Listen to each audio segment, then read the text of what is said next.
Hello मेरे प्यारे दोस्तों। उम्मीद करती हूँ कि आपको मेरी सारी कहानियाँ पसंद आ रही होगी। चलिए हम इस कहानी में आगे बढ़ते हैं।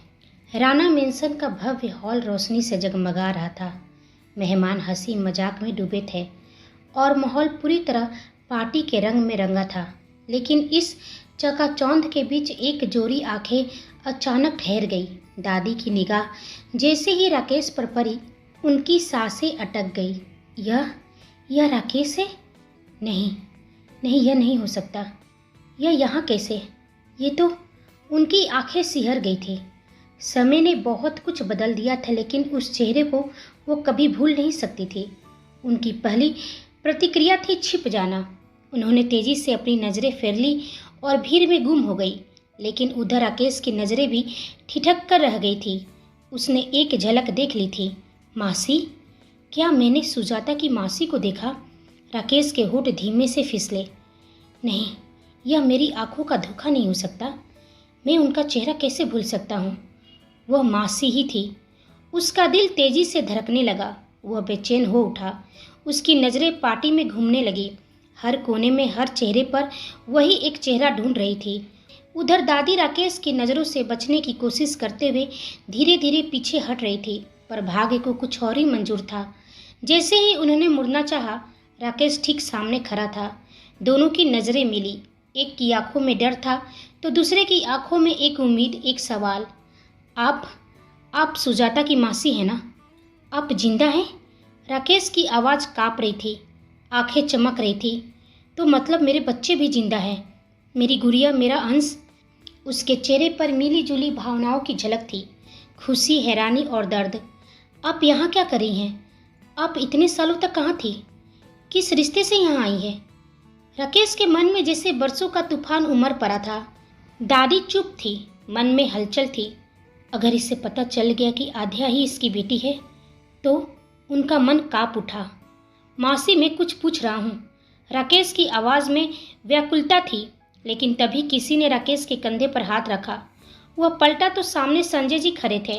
राकेश, जरा हमारे साथ चलिए। स्टडी रूम में सभी आपका इंतजार कर रहे हैं। इसी का फायदा उठाकर दादी तेजी से वहां से निकल गई। भीड़ में खुद को छिपा लिया। राकेश एक पल को पीछे मुड़ा, लेकिन वहां अब कोई नहीं था। वह उलझन में, पर मजबूरी में संजय जी के साथ स्टडी रूम की ओर बढ़ गया। पर उसका मन अब सिर्फ एक ही नाम दोहरा रहा था, मासी। आप मुझसे छुप नहीं सकती हैं, मैं आपको ढूंढ कर ही रहूंगा। इधर आध्या जो अपनी दादी को ढूंढ रही थी, यह दादी कहाँ चली गई? और मिली भी दिखाई नहीं दे रही है। मुझे इन दोनों से कितनी सारी बातें करनी हैं। वो खुद से बड़बड़ाई की, तभी वह अभय से टकरा जाती है। अभय चौंकते हुए फिर तीखे स्वर में बोला, क्या हुआ? चूहों की तरह इधर से उधर क्यों घूम रही हो? मैंने कहा था ना, हर वक्त मेरे साथ रहना। आध्या धीरे से नजरें झुकाकर बोली, वो मैं अपनी दादी को ढूंढ रही हूँ। क्या मैं उन्हें और मिली को अपने रूम में ले जा सकती हूँ? मुझे इस भीड़ में अजीब सा लग रहा है। मैं बस उनसे कुछ बात करना चाहती हूँ। क्या पता फिर कब मिले। अभय थोड़ी देर उसे देखता है। उसकी मासूमियत और अनुरोध उसके सख्त चेहरे पर मुस्कान ले आती है, लेकिन वह मुस्कान तुरंत गायब भी हो जाता है। अभय धीरे लेकिन स्पष्ट स्वर में बोला, हमारा कमरा सिर्फ हमारा है, किसी और को उसमें जाने की इजाज़त नहीं है। लेकिन हाँ, गेस्ट रूम में ले जा सकती हो, लेकिन पार्टी खत्म होने के बाद। इधर दादी अकेले में बहुत बेचैनी से सोच रही थी। वो खुद से बोली, नहीं नहीं, आध्या को सच मालूम नहीं चलनी चाहिए। वो बर्दाश्त नहीं कर पाएगी, सब कुछ खत्म हो जाएगा। दादी कांपती है, उनका मन अनजाने डर से भर जाता है। तभी पीछे से आवाज़ आती है अभय की, किसका सच? दादी घबरा कर पलटती है। अभय पॉकेट में हाथ डाले गंभीर चेहरे के साथ खड़ा था। वह एक्सप्रेशनलेस चेहरे के साथ पूछा, मैं जानता हूँ कि आपकी सच से घबरा रही हैं, लेकिन अभी वो वक्त नहीं आया है जो वह बात हो। मैं आपसे कुछ और कहने आया हूँ। आप और मिली आज रात से मेरे जुहू मेंशन में रहेंगी। दादी हैरान होकर पूछी, क्या? लेकिन बेटा, मैं वहाँ कैसे जा सकती हूँ? मेरे बेटे बहू वो क्या सोचेंगे? मैं उन्हें क्या और कैसे जवाब दूंगी उनके सवालों का? अभय गंभीर स्वर में बोला, आप उनकी फिक्र मत कीजिए, मैं सब संभाल लूँगा। और मैं चाहता हूँ कि आप और मिली वहाँ आराम से रहें। आध्या जब चाहे आपसे मिल सकेगी। आपको वहाँ कोई तकलीफ़ नहीं होगी, ये मेरा वादा है। और हाँ, जिस सच को आप छुपाने की कोशिश कर रही हैं, वो सच मुझे मालूम है। लेकिन आप चिंता मत कीजिए, मैं उस सच को कभी आध्या तक नहीं पहुंचने दूंगा। अभी दादी अभय से कुछ और भी पूछती, उसी वक्त आध्या और मिली की नज़र अपनी दादी पर पड़ी। आध्या मुस्कुराते हुए लेकिन परेशान होकर बोली, दादी आप कहाँ थी? मैं तो पूरी पार्टी में आपको ढूंढ रही थी। आइए ना, मुझे आपसे बहुत सारी बातें करनी है। दादी ने झट से अपने घबराए चेहरे को छुपाया और मुस्कान लाकर बोली, बेटा अब बहुत रात हो चुकी है, मुझे और मिली को चलना चाहिए, लेकिन चिंता मत करो, बहुत जल्द तुमसे मिलने आएंगे। आध्या गिड़गिड़ाते हुए बोली, लेकिन दादी मुझे सच में आपसे बात करनी है, बहुत कुछ कहना है। अभय जो पास में ही खड़ा था वो आध्या की मनोस्थिति को समझते हुए बीच में बोला, आप दोनों कुछ देर और रुकिए, लकी आपको बाद में छोड़ देगा। यह सुनते ही आध्या के चेहरे पर फिर से रौनक लौट आई। वह दादी और मिली को लेकर गेस्ट रूम में लेकर चली जाती है। देर रात आध्या अपनी दादी के गोद में सिर रखे लेटी थी। उसके चेहरे पर शांति थी, मानो किसी अपने ही गोद ने उसे हर दर्द से मुक्त कर दिया हो। दादी उसके माथे पर धीरे धीरे हाथ फेर रही थी। दादी ममता भरे स्वर में पूछी, मेरी बच्ची तू खुश है ना? सब ठीक है ना? आध्या कुछ नहीं बोल सकी, उसने बस हाँ में सिर हिला दिया, क्योंकि सच कहने का मतलब था दादी का दिल दुखाना। वो नहीं चाहती थी कि दादी परेशान हो। मिली मुस्कुराते हुए बोली, दी मुझे तो लगा था कि जीजू बहुत गुस्सैल और रुखे होंगे, लेकिन आज उन्होंने जैसा बर्ताव किया, जिस तरह से हमें आदर और सम्मान दिया, मुझे बहुत अच्छा लगा। वो आपका कितना ख्याल रखते हैं। आध्या चुप थी, उसकी आंखें झुकी हुई थी। वो खुद कन्फ्यूजन में थी। कभी अभय का चेहरा बहुत सख्त हो जाता तो कभी वह उसे बेहद प्यार से देखता। दादी उसकी इस खामोशी को भाप गई। उन्होंने उसका सिर सहलाते हुए कहा, बेटा हर रिश्ते में उतार चढ़ाव आते हैं, हर रिश्ते में अच्छा बुरा दोनों होता है, लेकिन यह हमारे ऊपर है कि हम रिश्ते की अच्छाई देखें या बुराई। अभय ने जो किया वो गलत था, मैं मानती हूँ, लेकिन उसने जो सही किया उसे भी तो देखो। साहिल से तू शादी करके कभी खुश नहीं रह पाती, क्योंकि तू साहिल का सच नहीं जानती थी। आद्या हैरान होकर पूछी, दादी क्या मतलब? क्या आप सच में कुछ जानती हैं? कौन सा सच? दादी ने एक गहरी सांस ली और कहा, साहिल तुझसे शादी करके तुझ पर एहसान नहीं करा था बेटा, बल्कि उसने तेरे चाचा चाची को लाखों रुपए दिए थे। उसने तुझे एक सौदे की तरह देखा था, एक खरीद एक डील। और यदि तू आज भी सोचती कि वो तुझसे प्यार करता था तो तू गलत थी। आध्या की आंखें हैरानी और दर्द से भर गई। उसकी सारी उम्मीदें जैसे एक पल में टूट गई। दादी फिर धीरे से बोली, तू खुद सोच, तुझे अभय ने नहीं तेरे नसीब ने बचाया है। अब यह रिश्ता तेरा है, इसे एक मौका दे बेटा। अगर तू प्यार देगी तो तुझे प्यार ही मिलेगा। किसी भी रिश्ते का दर्द मत बन, बल्कि उसकी मलहम बनने की कोशिश करो। मिली भी आध्या का हाथ थामकर बोली, दी मैं नहीं जानती कि आप दोनों के बीच में ऐसा क्या हुआ है, लेकिन मैं इतना यकीन के साथ कह सकती हूँ कि सच में जीजू आपसे बहुत प्यार करते हैं। उनकी आंखों में आपके लिए प्यार दिखता है, आपकी परवाह दिखती है। वरना आप ही सोचो, वो क्यों हमें इतना मान सम्मान देते, क्यों आपसे हमें अकेले में बात करने की इजाज़त देते।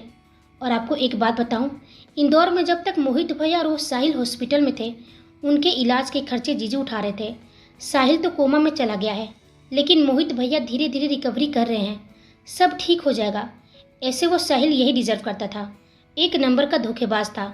उसके लिए आपके दिल में हमदर्दी नहीं होनी चाहिए, बल्कि जीजू के लिए आपके दिल में प्यार होना चाहिए, सिर्फ प्यार। आध्या मिली के गाल को अपने हाथ से खींचते हुए बोली, बहुत समझदार हो गई है, लगता है दादी हमारी मिली बड़ी हो रही है। यह सुनते ही मिली के गाल लाल हो गए थे। तीनों मुस्कुराने लगते हैं। वहीं एक और राणा मेंशन का स्टडी रूम, ओमकार राणा, विजेंद्र मिश्रा, संजय जी, अनुराग जी, राकेश बैठे थे। गहन सन्नाटा था। कमरे की दीवारें पर बिछी कुछ किताबें और टेबल पर बिखरे चुनावी दस्तावेज। स्टडी रूम में तनाव हवा में घुला हुआ था, जैसे कोई तूफान आने को हो। विजेंद्र मिश्रा की आंखों में चिंता थी। वह चाहते थे कि ससुर दामाद यानी ओमकार राणा और राकेश के बीच सुलह हो जाए। संजय जी और अनुराग जी भी वही बात सोच रहे थे, लेकिन मौन साधे बैठे थे।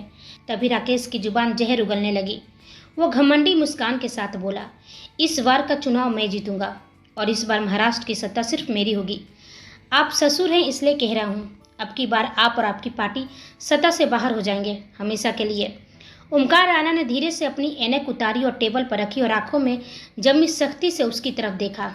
वह धीमे लेकिन गर्जन भरे लहजे में बोले, सिर्फ कुछ साल में तुमने क्या देखा है राकेश? मैंने 4 दशक महाराष्ट्र की राजनीति को जिया है और तुम मुझे सिखाने चले हो राजनीति? भूल जाओ ये ख्वाब, अभी भी समय है। विरोध में रहने से बेहतर है कि मेरे साथ रहो। शायद तुम्हें भी कुछ बना दूं। राकेश हंसते हुए व्यंग से बोला, आपकी गुलामी जितनी करनी थी कर चुका, अब वक्त आ गया है कि आपको मेरा गुलाम बनना पड़े। विजेंद्र मिश्रा तभी बीच में उठते हुए गुस्से से बोले, बस कीजिए आप दोनों अपनी अपनी लड़ाई में फंसे और उधर राजनीति की असली बाजी किसी और के हाथ जा रही है। आप दोनों का असली दुश्मन एक दूसरे में नहीं बल्कि उस तीसरे पार्टी में है जो इस बार बड़ी ताकत से मैदान में उतर चुकी है। संजय जी गंभीर होकर बोले, पिताजी, तीसरी पार्टी भी बहुत मजबूती से उभर रही है। उसका प्रचार जितना तेज है इतना किसी ने सोचा भी नहीं था। जिन्हें हम कमजोर समझते थे वो अब जनसभा में भीड़ खींच रही है। ओमकार राणा भड़कते हुए बोले, मुझे इन नई पार्टियों की औकात बहुत अच्छे से पता है। मशहूर होने में और सत्ता चलाने में बहुत फर्क होता है। वो मुश्किल से 1-2 सीटें भी जीत ले तो गनीमत होगी। हकीकत यही है कि महाराष्ट्र के लोग परंपरा को चुनते हैं, तमाशा नहीं। राकेश हौले से मुस्कुराते हुए आंखें संकीर्ण कर बोला, पर आज के दौर में तमाशा ही सबसे बड़ा प्रचार है और जिस तरह से वह सोशल मीडिया से लेकर सड़कों तक उतर गया है उसका प्रभाव कम नहीं होगा। ओमकार जी बोले, मुझे अपने पोते अभय पर पूरा भरोसा है, वह इस बार सबका गेम पलटेगा। अनुराग जी भी बोले, सत्ता का खेल अब बदल रहा है पिताजी, अब हर चाल पर लोगों की नज़र है और हर मोहरा जनता के हाथ में है। हमें किसी को हल्के में नहीं लेना चाहिए। उन सब की बातें दूर खड़ा अभय सुन रहा था। उसके चेहरे पे एक अलग ही रहस्यमयी मुस्कान थी, जैसे उसने बहुत कुछ पहले से तय कर रखा हो। महाराष्ट्र की सत्ता इस बार किसकी मुट्ठी में जाती है? मेरी चालों पर सबकी नज़र है, पर असली वार वहाँ होगा जहाँ कोई देख भी नहीं पाएगा। रात की नमी और सन्नाटा धीरे धीरे घर आता जा रहा था। दादी मिली और लकी अब जाने को रेडी थे। दादी मुस्कुराकर भावुक स्वर में बोली, अब हमें चलना चाहिए बेटा, बहुत रात हो गई है, तू भी थक गई होगी, थोड़ा आराम कर ले। आध्या ने चुपचाप सिर हिला दिया, पर उसके चेहरे पर एक अजीब सी उलझन साफ झलक रही थी, जैसे कुछ अंदर ही अंदर उसे बेचैन कर रहा हो। जैसे ही दादी और मिली वहाँ से गई, अनुराधा जी और नंदिता उसके पास आ गई। अनुराधा जी बोली, चलो बेटा, अब तुम्हें अपने कमरे में जाना चाहिए, अभय कब से तुम्हारा इंतजार कर रहा है। आध्या मन में घबराते हुए सोची, वो मेरा इंतजार करें? मुझे तो उनके सामने जाने में डर लग रहा है, पता नहीं कब क्या कह दे और कर दे। तभी नंदिता ने शरारती मुस्कान के साथ चुटकी ली, डर लग रहा है? अरे हर लड़की को पहली रात थोड़ा डर तो लगता ही है, कोई नई बात नहीं है, लेकिन हाँ, आज की रात थोड़ी खास जरूर है। आध्या ने उनकी तारीफ अजीब निगाहों से देखा, वो अब भी उलझन में थी। अनुराधा जी नंदिता को कोहनी में हल्की सी चिकोटी काटते हुए मुस्कुराकर बोली, बस कर नंदिता, बच्ची है अभी, देखना कैसी शर्मा रही है। आध्या मन में सोची, मैं नहीं शर्मा रही हूँ, मैं तो बस कन्फ्यूजन में हूँ। इनके इशारे का मतलब क्या है? क्या खास है आज की रात में? पत्थर दिल से तो मुझे डर लगता है और उसका डर ही आज की रात को शायद खास बना रहा है। ये क्या बात हुई? फिर अनुराधा जी थोड़ा गंभीर हुई, आध्या, कल सुबह तुम्हारी पहली रसोई है और हाँ, अब तुम्हें अभय की पसंद नापसंद सब जाननी चाहिए। उसे लाल मिर्च से बहुत एलर्जी है। तुम्हें तो पता भी नहीं कि उसकी तबीयत कितनी खराब हो गई थी, हॉस्पिटल तक जाना पड़ा। आध्या अपने मन में सोची, मुझे तो सिर्फ इतना पता था कि उनकी तबीयत खराब थी, लेकिन ये वजह नहीं मालूम थी। नंदिता बोली, इसलिए जब भी उसके लिए खाना बनाओ उसमें लाल मिर्च का इस्तेमाल मत करना, ठीक है? वो अपने मन में फिर सोची, मैंने तो कभी उनके लिए कुछ बनाया ही नहीं, लेकिन वो दिन वो गुलाब जामुन लाल मिर्च वाला। अचानक उसकी आंखें चौड़ी हो गई, यादें कौंध गई। अब अनुराधा जी और नंदिता उसे अभय के कमरे के सामने लाकर रुक गई। अनुराधा जी बोली, चलो बेटा, अब यहीं से तुम्हारा रास्ता शुरू होता है। आध्या दरवाजे के सामने खड़ी रह गई, उसका पूरा शरीर कांप रहा था। हाथ कांपते हुए उसने दरवाजा खोला और अंदर जो देखा उसकी सांसें थम सी गई थी। कमरा किसी दुल्हन के सपने की तरह सजा था। गुलाबी और सफ़ेद फूलों से सजा हुआ बिस्तर, चारों ओर मोमबत्तियों की हल्की रोशनी, एक मनमोहक रूमानी माहौल। आध्या धीरे से खुद से बोली, ये सब क्या है? मैंने कभी सोचा भी नहीं था, वो भी ऐसा कुछ। लेकिन जैसे ही उसकी नज़र पूरे कमरे में गई, एक राहत की सांस ली। अच्छा है वो नहीं है, वरना मुझे नहीं पता था कि मैं कैसे रिएक्ट करती। पर वो है कहाँ? आध्या अब धीरे धीरे सजाए गए कमरे में कदम रख रही थी। हर कोना किसी फिल्मी सीन जैसा लग रहा था।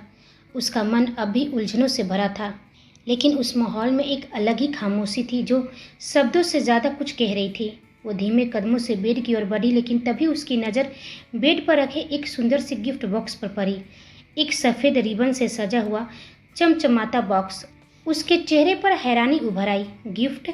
वह थोड़ा और करीब आई। बॉक्स पर सुंदर अक्षरों में लिखा था, फॉर माई लिटिल परी। उसकी पलकों में हलचल हुई, होठों पर अनकहा सा भाव। धीरे से उसने कांपते हाथों से बॉक्स को उठाया और खोला, और जैसे ही ढक्कन खुला उसकी आंखों में चमक दौड़ गई। एक लेटेस्ट ब्रांड का महंगा मोबाइल फ़ोन। वो ठिठक गई, इतना खूबसूरत गिफ्ट मेरे लिए। उसके चेहरे पर मुस्कान थी।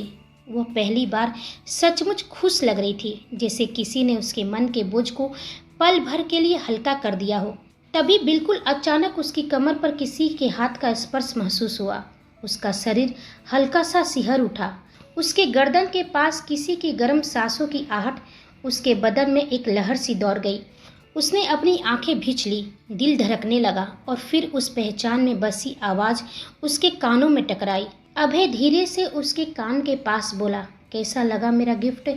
उसने महसूस किया कि आद्या हल्का सा कांप गई है। उसकी सांसें गड़बड़ा रही थी, उसका बदन सिहर उठा था।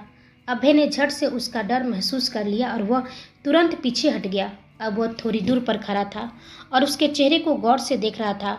वो धीरे से पूछा, बोलो ना, पसंद आया तुम्हें? आद्या ने खुद को संभालते हुए हल्की सी कपकपाती आवाज़ में कहा, ये तो बहुत महंगा मोबाइल है। मुझे ऐसे फ़ोन यूज़ करने की आदत नहीं है। मैं तो ठीक से चलाना भी नहीं जानती। अभय के होठों पर एक तिरछी सी मुस्कान आ गई। वह शरारती लहजे में बोला, तो बस इतनी सी शिकायत है? चलो अब मैं ये भी दूर कर देता हूँ, मैं सिखा देता हूँ तुम्हें। वह बेड पर बैठ गया और बिना उसकी अनुमति के हल्के से आद्या का हाथ पकड़कर उसे अपने पास खींच लिया। आद्या अब चुपचाप उसके पास बैठी थी। आज वो एक अलग ही अभय को देख रही थी, शांत, संयमी, ध्यान देने वाला, शायद केयरिंग। अभय ने मोबाइल ऑन किया और उसे फीचर समझाने लगा, पर उसकी नज़र मोबाइल पर कम और आद्या पर ज़्यादा थी। आद्या अब भी उलझी हुई थी। उसका मन सवालों से भरा था।